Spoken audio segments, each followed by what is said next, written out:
Olá, bem-vindos ao nosso Deep Dive de hoje. Vamos direto ao ponto. A fonte é o primeiríssimo capítulo de Gênesis, na tradução Almeida Corrigida Fiel. Nossa missão aqui é, basicamente, seguir a sequência da criação que o texto descreve passo a passo mesmo. E tudo começa, na verdade, antes do primeiro dia, né? Versículos 1 e 2. Fala da criação inicial dos céus e da terra.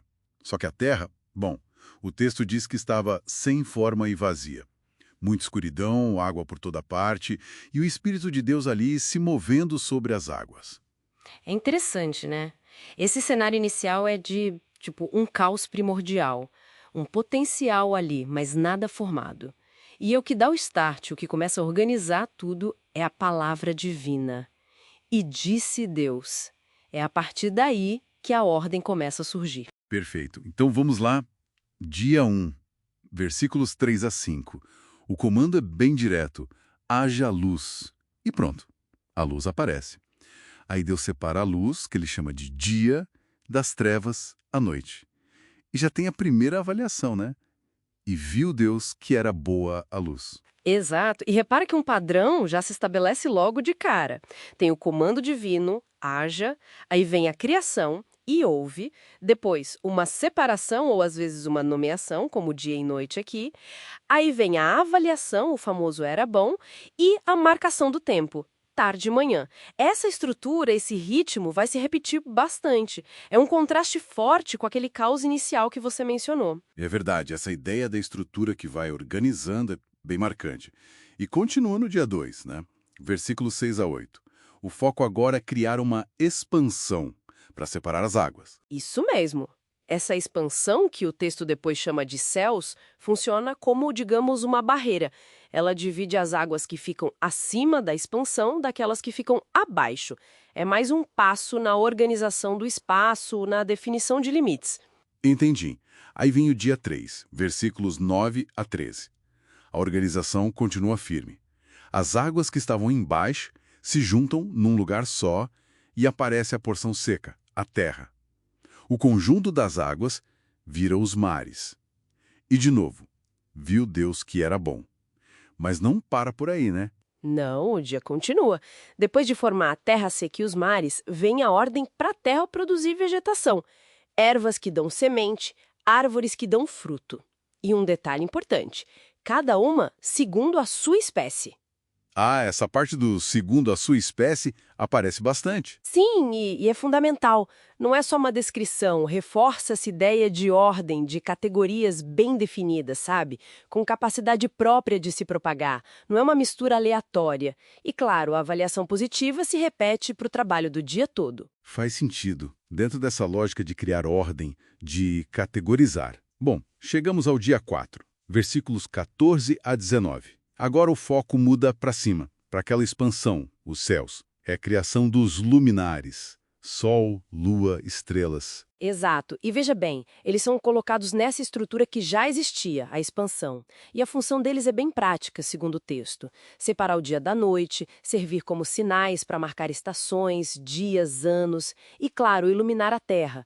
São como peças que se encaixam no sistema que está sendo montado. E, novamente, a avaliação. Era bom. Legal. Aí o dia 5, versículos 20 a 23, traz uma nova onda de vida, agora na água e no ar.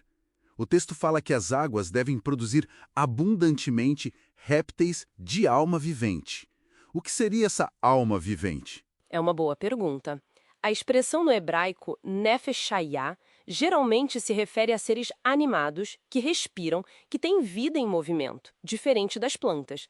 Então aqui entram as criaturas marinhas, peixes, o texto menciona até grandes animais aquáticos, que a tradução traz como baleias, e também as aves que voam.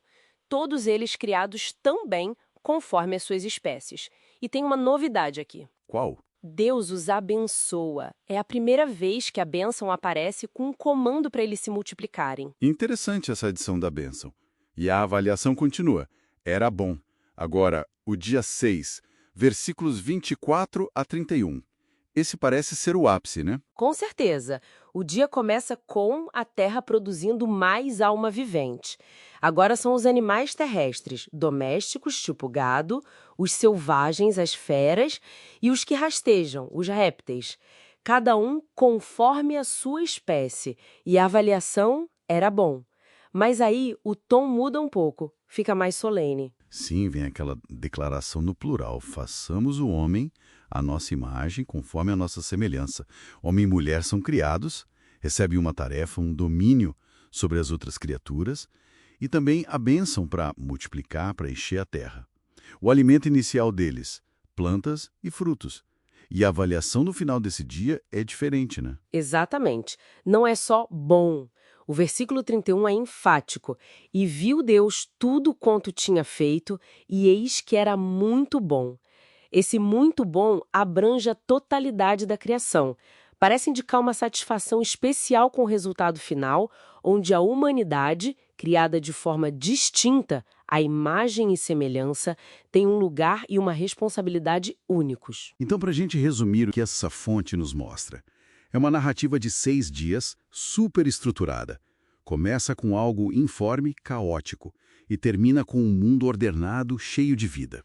O ponto alto é a criação da humanidade, com um papel especial.